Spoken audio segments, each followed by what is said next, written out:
Para mas lalong lumaki ang Golden Tree, mas maganda siguro kung bibilhin nyo ng Asia Star. Tinatraidor mo ang kumpanya nyo? Ginagawa ko lang makabubuti sa Golden Tree. Dahil hindi rin magtatagal, may haharapin ng kaso si Mr. Han. Kaya naman, bago pa man tuluyan mangyari yon, hihikayatin ko ang board na ipagbili na to sa inyo. Roy, pumunta ka sa Korea. Yes, sir.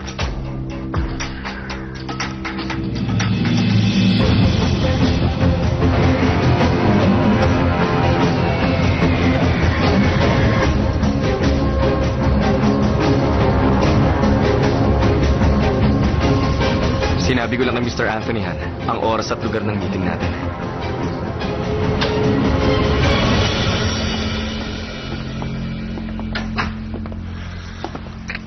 Vice Chairman of Asia Star, Mr. Roy Jiang. President Anthony Han of Golden Tree. Salamat sa pagpunta mo rito. I'm Anthony Han. It's a pleasure to meet you, Mr. Han.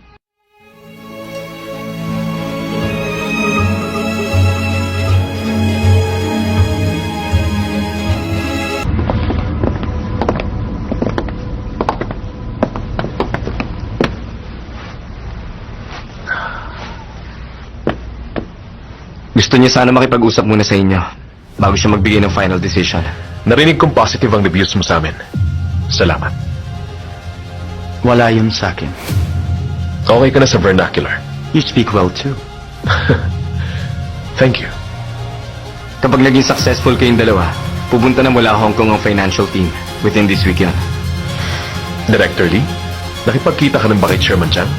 Oo, nagkita na kami. Kamusta siya?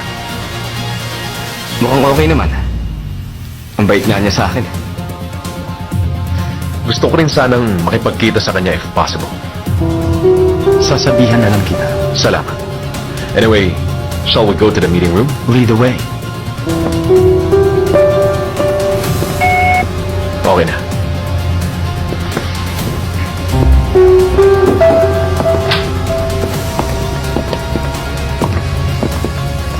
Dito po ang meeting room, sir. Please. Pupuntahan ko ang kapatid ko. Jake. Magkita tayo tonight.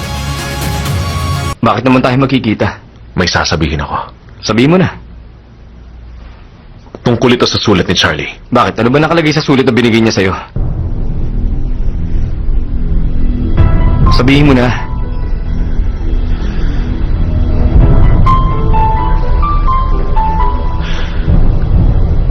Sabi niya hindi kayo magkapatid. Kung sino man ang tunay mong ama, at kung bakit nanatili siyang napakabuting kapatid sa'yo, sinulat lahat ni Charlie. Pwedeng malaman kung sino ang ama ko? Lumaki ako sa piling ng lola at kuya ko.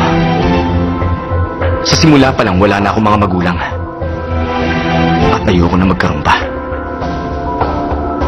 Gusto ni Charlie na makilala mo sila. Gusto kong siya magsabi sa akin. Mukhang mas okay yun. Magkita tayo mamaya. Ibibigay ko ang sulat.